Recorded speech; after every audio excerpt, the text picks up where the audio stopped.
ሰላም ሰላም እንዴት ናችሁ የቻናላችን ተከታታዮች? ይህ ቪዲዮ እንግዲህ ከባለፈው የቀጠለው ፓርት 2 ነው። ዩኒት 5 ፓርት 2 ነው። እንግዲህ ከዩኒት 5 ከኢኳቶሪያል ሴንትራል ኤንድ ኢስተርን አፍሪካ የሚለውን እንቀጥላለን። እንግዲህ ከዚህ ስር የምናየው ሳውዘርን አፍሪካ፣ አፍሪካን ኢንትራና ኢንተር ኮንቲኔንታል ሪሌሽን፣ ትራንስሳሃራን ትሬድ እና ኤርሊ ኮንታክት ዊዝ አውትሳይድ ወርልድ የሚለውን እናያለን ማለት ነው።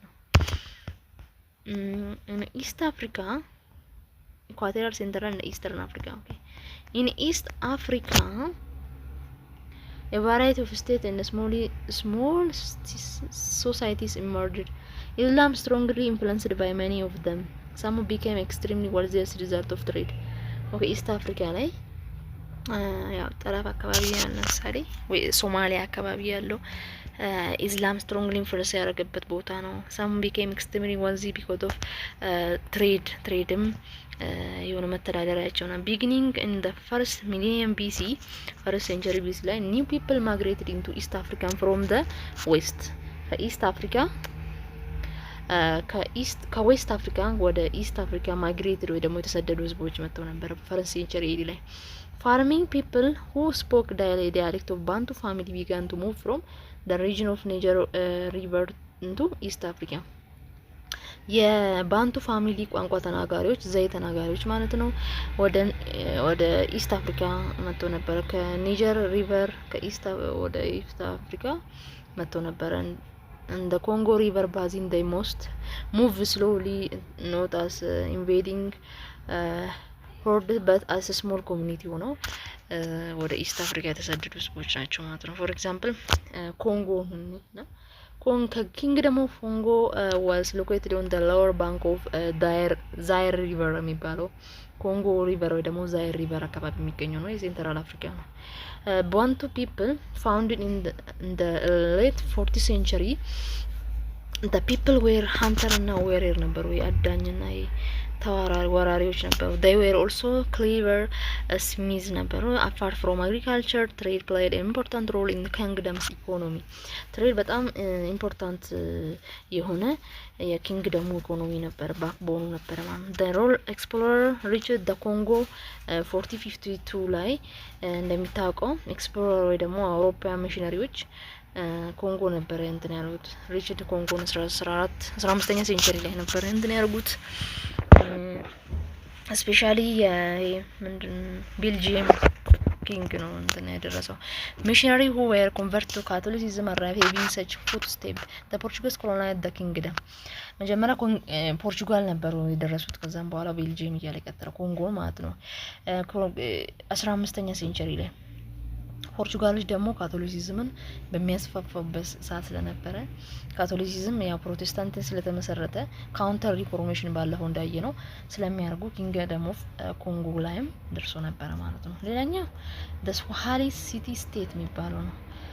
About 2000 years ago Bantu speaking people established a small village settlement along the coast of Indian Ocean. ኮስት ኦፍ ኢንዲያን ኦሽን ጠረፋማ አካባቢ ያለው ማለት ነው በአፍሪካ ጠረፋማ አካባቢ። after the rise of Islam the region received a great impact from Muslim Arab speaking merchants who married into local ruling family. እዛ አካባቢ የሆነ ምንድነው ወደ ታንዛኒያ አካባቢ ጠረፍ አካባቢ ላይ ሙስሊሞች ያው በንግድ ትስስር ምናምን ስለሚተዳደሩ በንግድ ምናምን ተገናኝተው እስልምና እዛ ላይ ቤዝ ሊሆን ይችላል ማለት ነው። The language and culture were developed distinctly African but within Islamic Arab influence አለበት ማለት ነው። አፍሪካኑ ቢሆኑም ኢስላሚክ አረብ አለበት because of ያው ጂኦግራፊካሊ ሜንተን ስለሚደራረጉ ማለት ነው። The mixed Bantu Arab stock their language called Swahili. የአረበኛና የባንቱ ስፒኪንግ በአፍሪካ ያለው ማለት ነው አንድ ላይ ቀላቅለው የሆነ ቋንቋ ፈጠሩ። ያ ቋንቋ ምን ይባላል? ስዋሂሊ ቋንቋ ይባላል።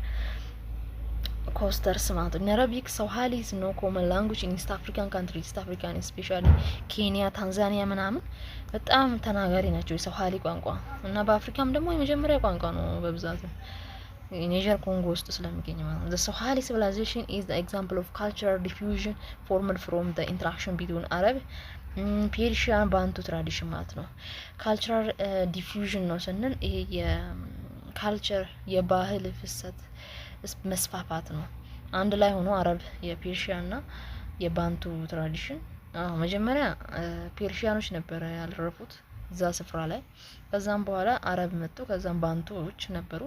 አንድ ላይ ተቀናጅተው ሶሃሊ ቋንቋን እና ደግሞ ሶሃሊ ሲቪላይዜሽን ሊመሰርቱ ይችላል ማለት ነው። there were several important coastal commercial center called ሶሃሊ city state ኮሜርሻል ሴንተሮች ነው የሚያገለግሉት። among the most important and influential coastal city or port were ሞጋዲሾ የካፒታል ኦፍ ሶማሊያ ማለት ነው። ኢንፍሉዌንሻል የሆነ ኮስታል ሲቲ ነች። ማላንዲ ሞምባሳ በኬንያ፣ ዛንዚባር በታንዛኒያ፣ ዛንዚባር የድሮ ታንዛኒያ እና የአሁኑ ታንዛኒያ፣ ባራባ ቤት፣ ፓባ፣ ሶፋላ የሚባሉት እነዚህ ሲቲ ስቴት ናቸው። በጣም ኢንፍሉዌንሻል የሆኑ ሞስት ፌመስ ኤምባሲንግ ኦር ካሊዋ የምትባል ደግሞ ጥንታዊ መስጊድ ምናምን ራሱ የሚገኝበት ሴንተር ኦፍ ኢስት አፍሪካን ጎልድ ኤንድ አይቮሪ ትሬድ የሚደረግበት ቦታ ነች ማለት ነው። ወልዚ ሙስሊም ኤሊትስ ሩል ደ ሶሃሊ ሲቲስ ወልዚ ሙስሊሞች ሶሃሊን እንተስተዳደሩ። ኤቪደንስ ጀስት ዳት ቢግ ኮሜርሻል ሪሌሽን ዊዝ አረቢያ the Persian, Indian, China exist long before the Portuguese arrive in the area. ከዛም በኋላ ፖርቹጋሎች ናቸው ወደ ኤሪያው እንትን ያደርገው። ፖርቹጋልስ አርሚ ቱ ዲስትሮይ the growing power of Muslim in East Africa ሙስሊም ፓወርን ዲስትሮይ ለማድረግ ካቶሊሲዝምን ደግሞ ለማስፋፋት ነበረ።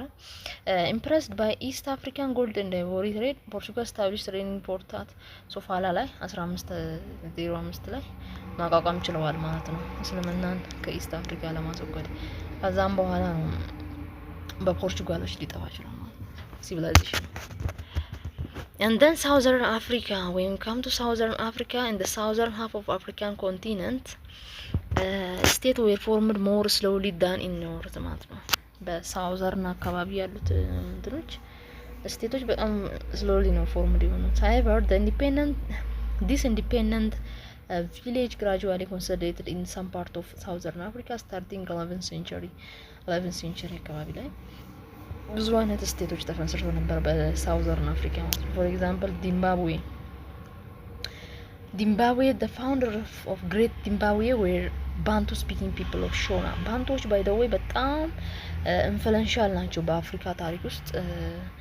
እናም ደግሞ ሙቭመንት አድርጎ ነበር ከዌስት አፍሪካ ተነስተው ወደ ኢስት አፍሪካ፣ ወደ ሳውዘርን አፍሪካ፣ ወደ ሴንትራል አፍሪካ ራሳቸውን በጣም ከአፍሪካ ትልቁ ሙቭመንት የሚባለው ሙቭመንት ባንቱ ሙቭመንት ነው እና የት ነው ሰፈሩት? ግሬት ዚምባብዌን ፈጠሩ እነሱ ናቸው የመሰረቱት።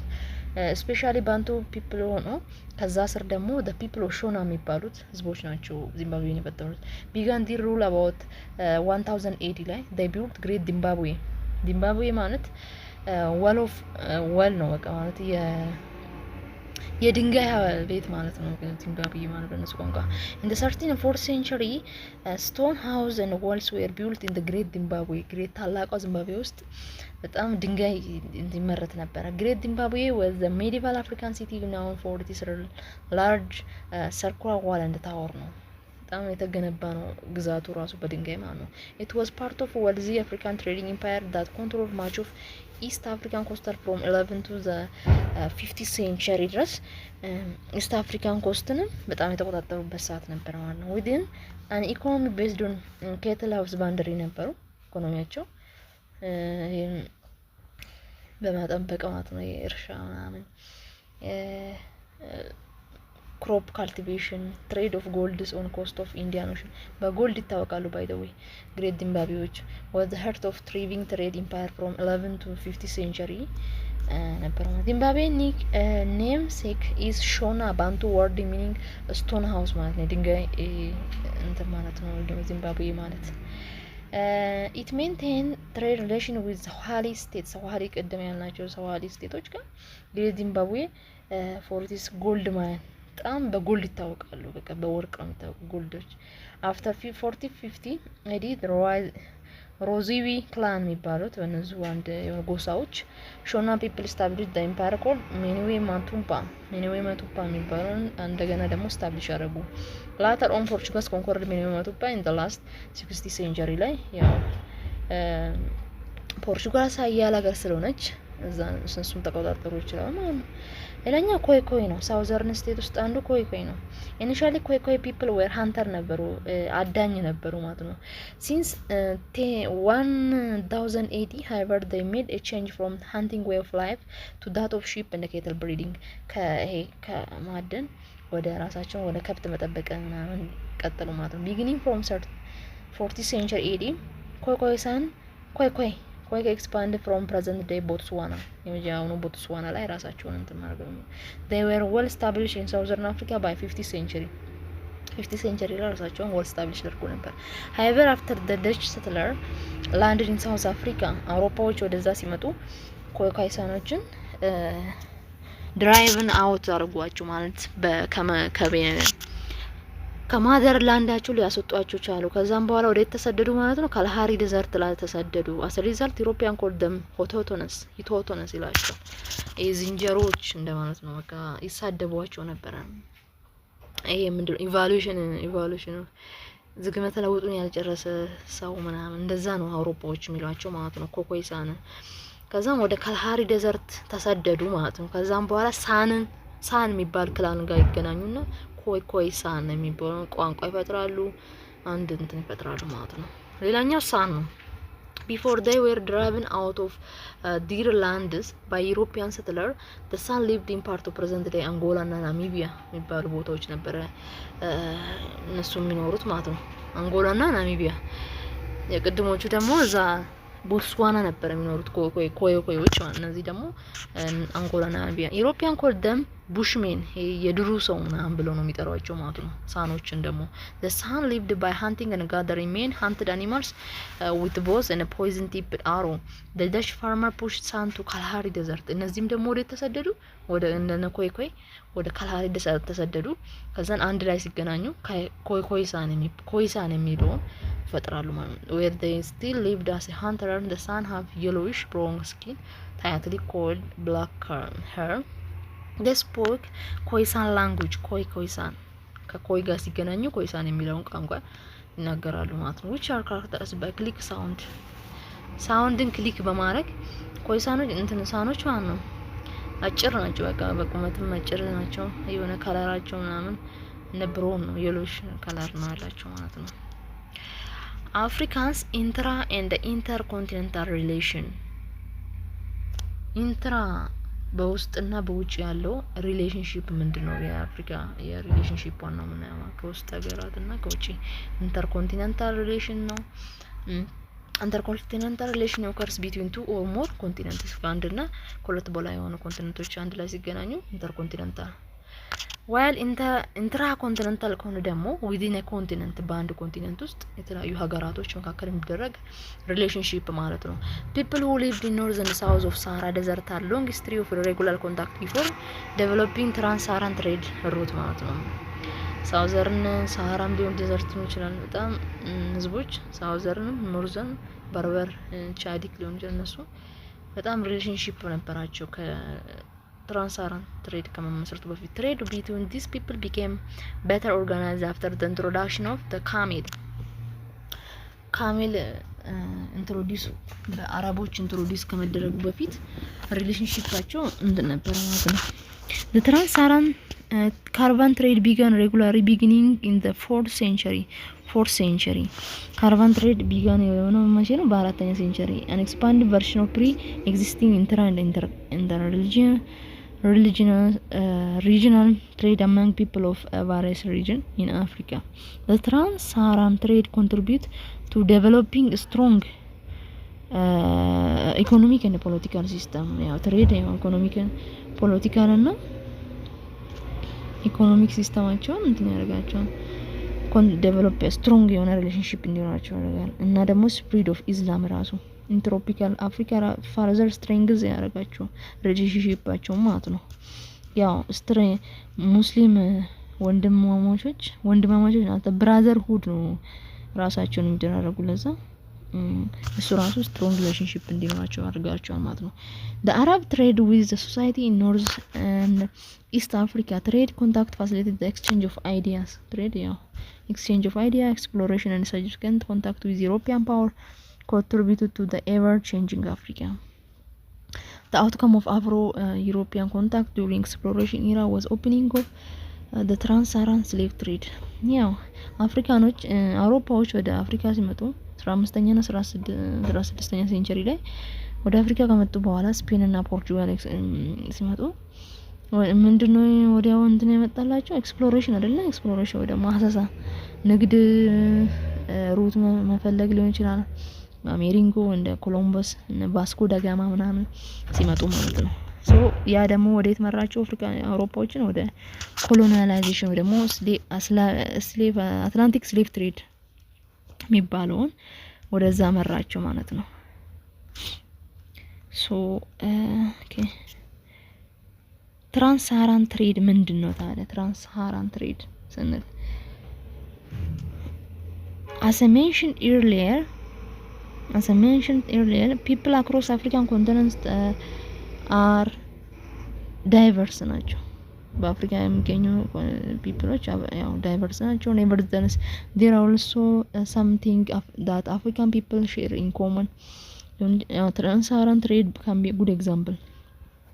Trans-Saharan trade አፍሪካኖችን አንድ የሚያደርጋቸው የሚገበያዩበት ቦታ ነው። በቃ we don't know when the trans-Saharan trade exactly began እንደሆነ አይታወቅም፣ ግን two important trade routes connected West Central Africa with North Central and North Western Africa. They linked the major ancient and medieval state of West Africa.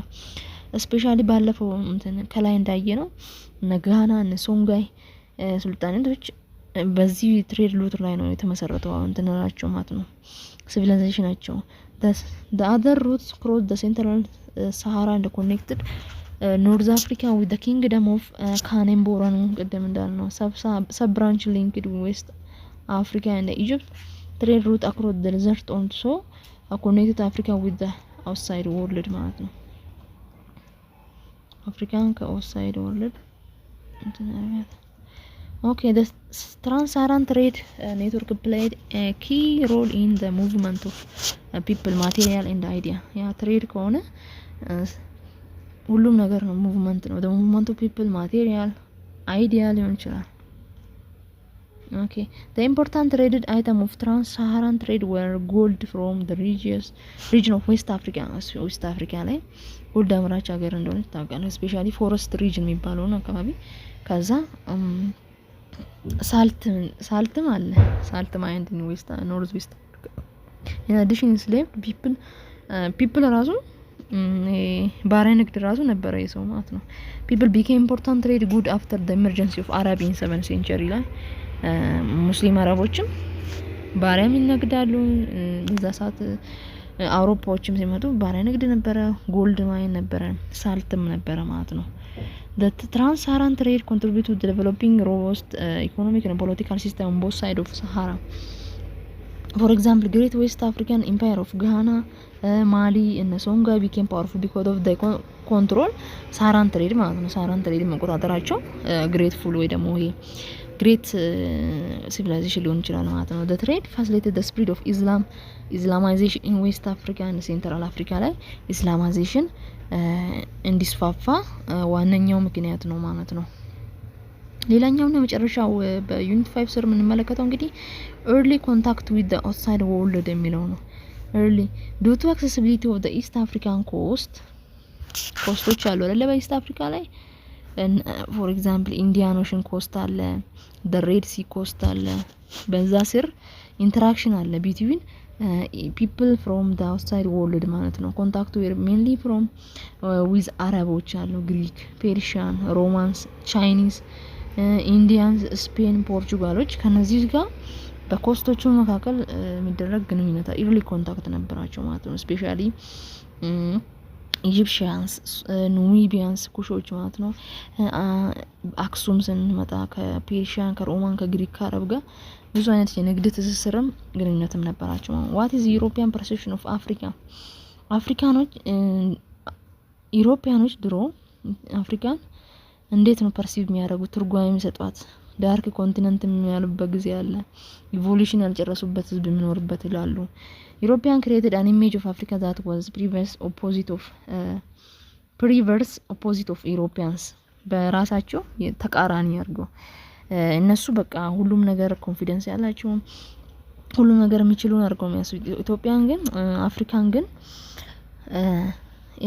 ኢቮሉሽን ያልጨረሱ ህዝቦች እና እንደዛ ነው ያለው by comparison with the contrast to this image Europeans general superiority would be self evident Europeans idea of self was predicated on the image of Africa since the mid 15th century በመካከለኛው 15ኛ ሴንቸሪ ጊዜ turn of global event brought African closer to rest of the world አፍሪካ ከሌሎች ዓለማት ጋር ክሎዘር እንድትሆን ያርጓታል ማለት ነው ወርልድ ዩሮፒያንስ ስፔሻሊ ፖርቹጋል እና ስፔን በዛ ሰዓት ፓወርፉል ስለነበሩ ከነሱ ጋር ማለት ነው ዌር ዲተርማይን ቱ ዶሚኔት ኢንተርናሽናል ትሬዶችን ዶሚኔት ለማድረግ ማለት ነው this in both countries sponsored navigators ወይ ደግሞ ተጓዦችን አይደለ አሁን ለምሳሌ ኤክስፕሎሬሽን የሚያደርጉት ቫስኮ ደጋማ ኮሎምበስን አፍሪካኖችም እንትን ስፖንሰር ያደርጓቸው ነበር ማለት ነው subsequent contact with European power enormously contribute to the ever changing African economy culture politics environment